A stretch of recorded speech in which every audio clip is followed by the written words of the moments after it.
শুভ সকাল বন্ধুরা। সকালবেলা উঠে বাসি কাজ করে নিলাম।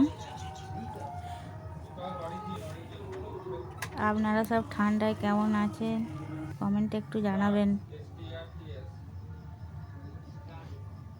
আমি এবার বাসি কাজ সেরে ন্যাতা বালতি ধুয়ে নিচ্ছি। এই যে আমার চান করা হয়ে গেল, এবার ঠাকুরের সেবা দেব। এই যে দুটো ফুল তুলে নিচ্ছি।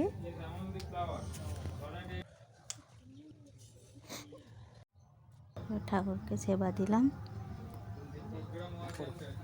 উনুনটা ধরিয়ে নিচ্ছি। আমি ততক্ষণ রান্না করে নিই। দেখা হচ্ছে আবার পরের ভিডিওতে। আপনারা সকলে ভালো থাকবেন, সুস্থ থাকবেন।